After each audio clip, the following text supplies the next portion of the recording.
Shalom, selamat pagi saudara Kristen. Kembali kita dalam renungan pagi dan hari ini kita lanjutkan pembahasan kita perlu akan Roh Kudus. Saudara kasih Tuhan, Roh Kudus memberi kekuatan untuk hidup kita di dalam kebenaran. Itu yang tulis di Mazmur 92 ayat yang ke-22, ayat yang ke-12. Dan hari ini kita akan melihat lagi di Mazmur 29 ayat yang ke-13. Dikatakan, mereka ditanam di bait Tuhan akan bertunas di pelataran Allah kita.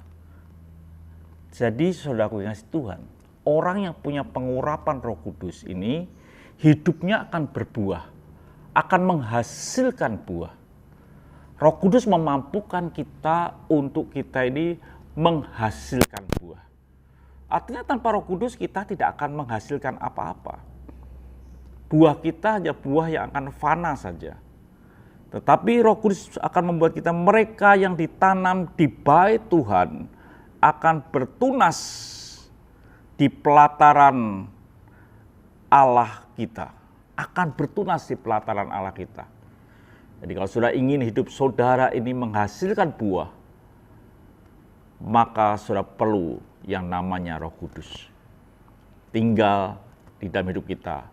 Perlu yang namanya pengurapan di dalam hidup kita, supaya kita bisa berbuah. Dikatakan saudaraku, pada masa tua pun mereka masih berbuah menjadi gemuk dan segar. Tidak akan pernah ada layu saudaraku. Ada sukacita yang terus menerus, ada gairah yang terus menerus dalam hidup kita. Kalau Roh Kudus itu menguasai hidup kita. Karena Roh Kudus itu membuat dikatakan masa tua pun mereka masih berbuah. Hidup kita tidak kenal yang namanya wah sudah pensiun, tidak ada hasilnya lagi. Di dalam Tuhan, kalau Roh Kudus menyertai hidup saudara, berapapun umur saudara, saudara mampu menghasilkan buah. Karena firman Tuhan yang berkata, menjadi gemuk dan segar di masa tua kita. Masa tua kita bukan masa yang kita menjadi loyo, tidak berdaya, bukan.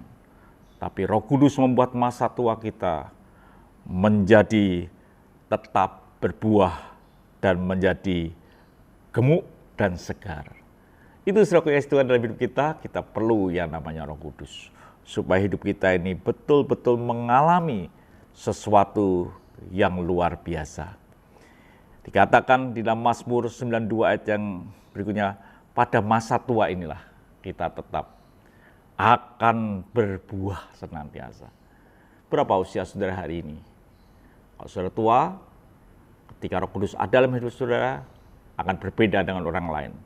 Orang lain yang tua akan loyo, menanti kematian. Tetapi bagi anak Tuhan yang penuh dengan Roh Kudus, di masa tua pun tetap akan berbuah dan gemuk dan segar.